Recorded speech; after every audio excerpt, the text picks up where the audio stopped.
We already know how to modify a rectangle to make it look just like the face figure. Let's do a quick revision of this process. Draw a rectangle and convert it to curves. Add nodes by clicking on the line segment twice. So this is our basic information about nodes. As you can see, the line segment between these two nodes is a straight line. If there wouldn't be an option to bend these straight lines, we would have to construct them from a large amount of carefully placed nodes to make them smooth.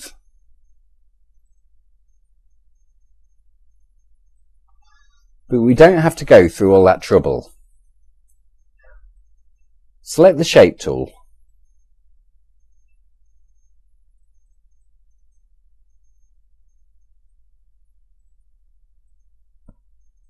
In other words, select the Nodes tool.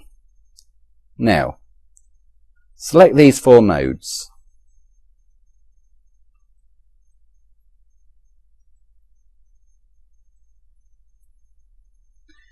Now that we have selected these 4 nodes, let's click on the Convert to Curve icon on the property bar. Please remember that this Convert to Curve icon is not responsible for the same action as Convert to Curves option in the Arrange menu. We can name this icon Convert Line Segments to a Curve. In other words, this option will convert to curve only line segments that we choose. Click on the icon and move your mouse over the line segment. As you can see, we can now bend manually these segments by simply dragging them. Now, let's select only one node.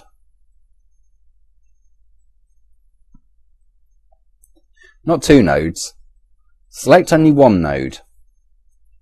As you can see, the control lines appeared. We can drag them to modify the curve of the line. If we miss this little arrow, it will disappear. We can easily bring it back. Just select the node and control lines will appear again.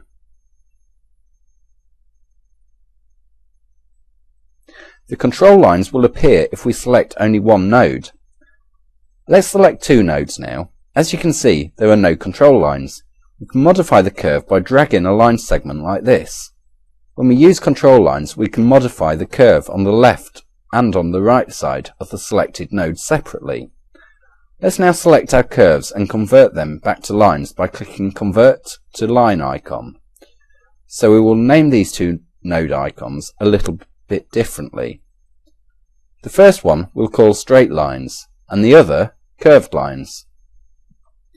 Let's click the Curved Lines icon again. As you can see, the icon is now deactivated. When we now select one node, the control lines will appear and we'll be able to modify our line into a curve. Most of the times, we'll just move the node and select it. Then, we'll select it and we'll modify the curve by dragging the control lines. Of course, we can also drag the line itself, but we won't do that much in this part of our course. Just remember that dragging the line is also an option. As you can see, our lines are now converted to curves. Select this node. Up here on the control bar, with 3 types of nodes. We'll start from the last one, Symmetrical Node. This node's control lines will form a straight line. What it means is that the control lines will always have the same length and the curve will change its shape symmetrically on both sides. Just don't make the control lines go that close or that far. Again, the symmetrical node has control lines that form a straight line, and the curve containing this node will be modified symmetrically on both sides. The first node type is the cusp node. This node will allow us to modify both the control lines independently and form a sharp corner where the node is placed. The last type is the smooth node. This node is a variation of the symmetrical node. As you can see, the control lines still form a straight line. But with this node, we can change the curve asymmetrically by modifying the length of each control line separately. Of course, we can switch through different kinds of nodes. If we now change to symmetrical node, the control lines will have the same length. So we have three nodes to choose from: cusp node, smooth node and symmetrical node. That's all about the node types. Let's now select the curves and convert it back to lines. Press Shift F4. Now draw a circle and convert it to curves.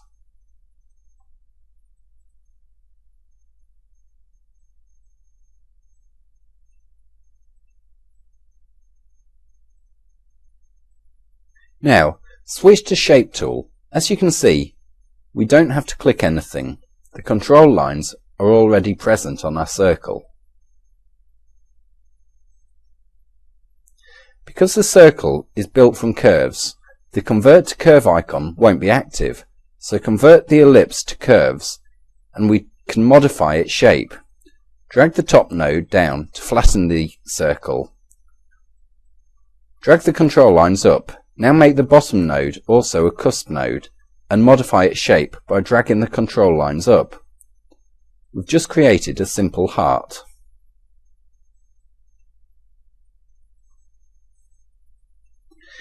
We can convert these two side nodes to symmetrical nodes or just delete them. Well, we won't need them really, so delete both side nodes. Now our figure has only two nodes. By modifying only these two nodes, we can create a nice heart figure. Let's now add symmetrical nodes on both sides of our figure.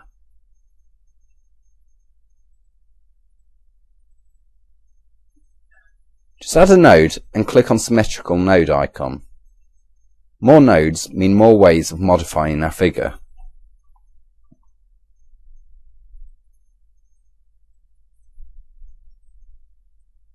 To create a good-looking figure, we need to carefully drag each of the control handles until the figure will take the shape we want to create. If we want curves to look nice and smooth, the control handles can't be that short or that long. If we want a bigger curve, it's better to add another node than to make the control handle long. Making control handles long may affect the shape of our figure in a bad way. It's better to add a node because it will not only look better, but will also have more control over the shape of the figure.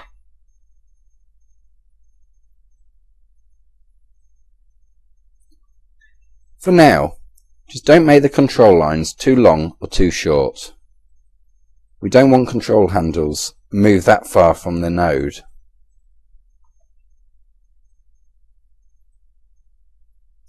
So, we can create figures like these if we properly use nodes. We don't need this figure anymore, so let's delete it and move to another task. Select the Text tool. In Corel, we have two ways of creating text. First one, just click once and write.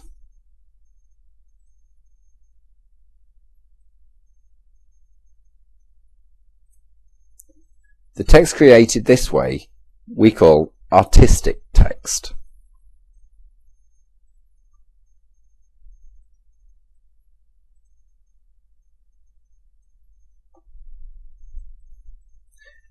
The second technique is not to click but draw a selection box. If we want, we can, instead of typing, paste some text from other sources. Another way to bring text from another file into our Corel document is to go to File menu, click on Import and choose a text file.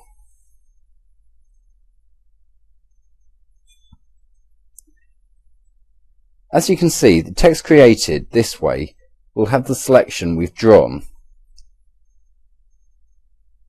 We can now scale the selection and the text will automatically fit into the new box size. The artistic text, on the other hand, can be scaled the same as an object or a figure. We can change its size proportionally or disproportionately. Of course, we can switch between these two text types and convert them both ways, from artistic to paragraph and the other way round. Select the toolbox text and go to Text menu. Find the option Convert to Paragraph Text and click it. As you can see, Toolbox changed from artistic text into paragraph text. We can now switch it back to artistic type by going to Menu and clicking on Convert to Artistic Text. Reassuming we have two types of text, of course we can do the same thing with paragraph text. Go to Text menu and click Convert to Artistic Text. And to go back, Text menu and Convert to Paragraph Text. One thing that we need to know is that it's better to have large blocks of text formatted as paragraph text instead of artistic text.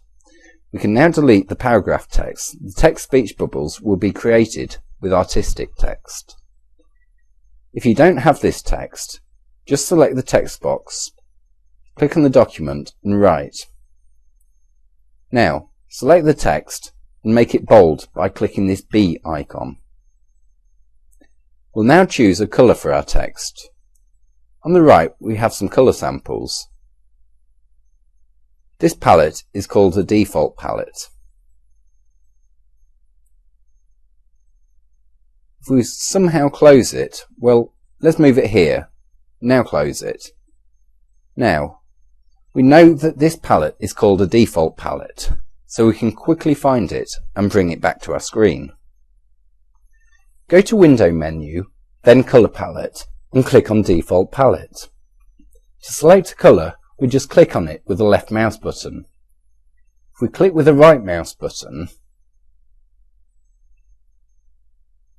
we'll change the colour of the figure's outline. We can change the outline width with the Outline Pen tool. As you can see, we already have some predefined outline looks. Click on the first option called Outline Pen tool. Here we can choose the width from the drop-down list or just input it in this box. Let's set the outline to 1 mil and click OK. To delete the outline, we need to go to Outline Pen tool menu and click on the option No Outline. On the next icon, we can choose No Fill option.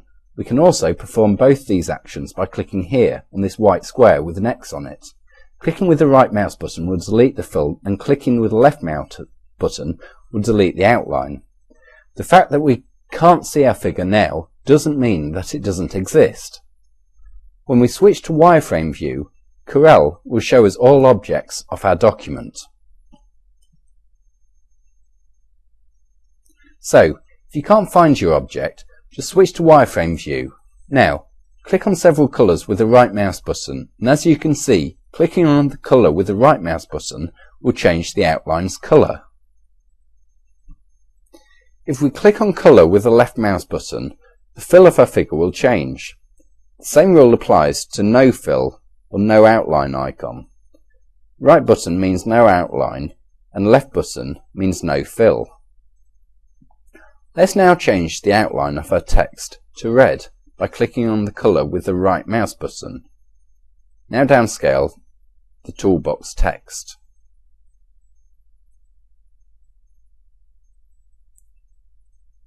Once it's small enough, position it inside the speech bubble.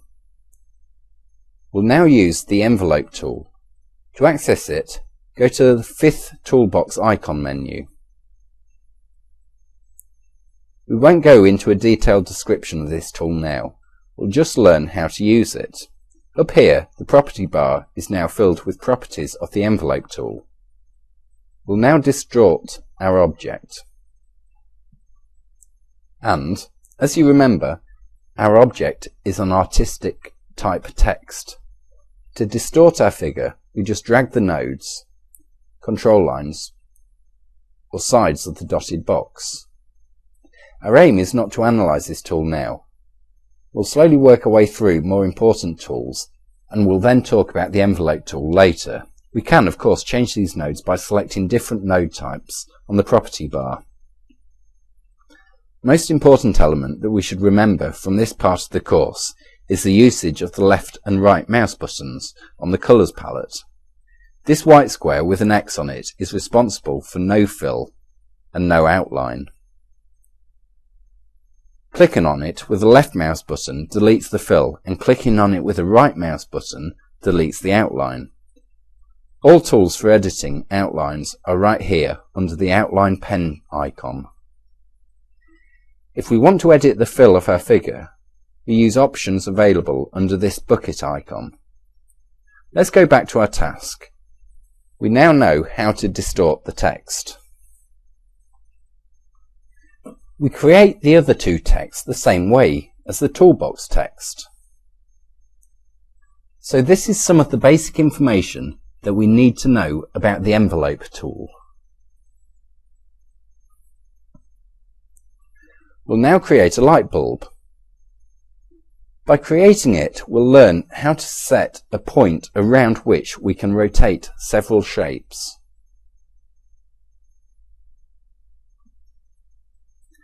We'll call this transformation point a rotation point. Let's switch to page 2 of our document and delete this figure right here.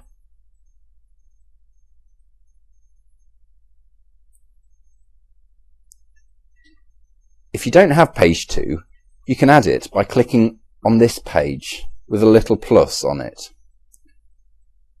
We'll now create a proportional circle. Hold Ctrl and draw a circle.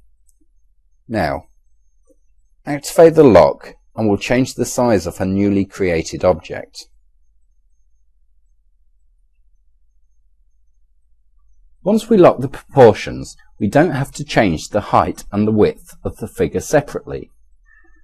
Let's change the width of our figure to 80 mm. As you can see, the height of our figure changed to the same value automatically. Remember to set your circle size to 80 by 80. Now, switch to Polygon tool. We'll create a triangle with it.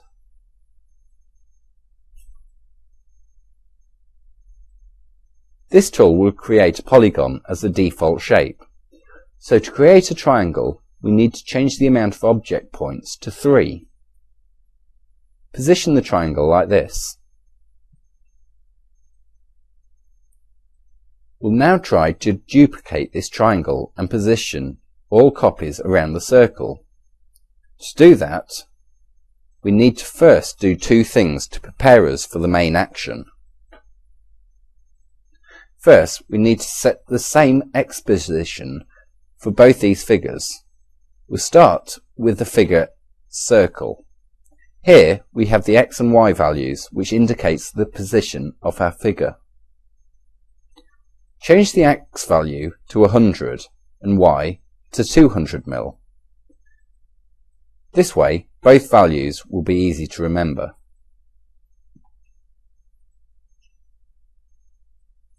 We don't have to move the circle anymore. Now, we set the X position of the triangle to 100 mm.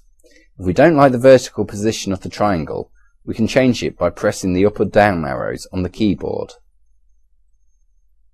As you can see, the X position stays the same, only the Y position changes. If we want to move the figure vertically without changing its X position with our mouse, we need to hold Ctrl and drag the figure. As you can see, the X position doesn't change and we're modifying only the Y position. So the Control button allows us to drag the figure vertically or horizontally over a straight line. We've just finished the first two initial actions. Both figures now have the same X-axis set to 100 mm. We also know that the Y-axis of the circle is 200 mm. Now, select the triangle, go to the Layout menu, then Transformation, and click on Rotation. Transformation Docker will appear on the left. Change the rotation angles to 30 degrees. What does that mean exactly? When we divide 360 by 30, we get 12. That's the amount of triangles that will be placed around the circle. Now set the Y-axis to 200 mm. Set the copies of the option to 1. Now, click Apply. Every time we click the Apply button, a new copied object will appear. Press Ctrl-Z several times to undo the changes.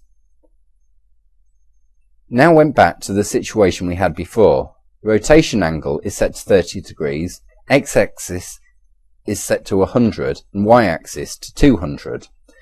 Click on the triangle once and then again to activate rotation. Now, you can see that the rotation point is placed in the centre of the circle. The position point is presented by the values of x and the y-axis. When we'll move the rotation point of the x and y will also change. If we now click to apply to copy and rotate the figures will be placed around the current position of the rotation point. Press Ctrl-Z several times now. Change the x-axis to 100 and the y-axis to 200. As we said previously, we can find out how many triangles we need by dividing 360 by 30. We need 12 triangles. One is already on our screen, so put 11 into the copies box and click Apply. Around the circle appeared 11 triangles. Placed this way thanks to the x value set as 100 and y as 200. Because the position of the circle is the same as the rotation point, the triangles are nicely placed around it.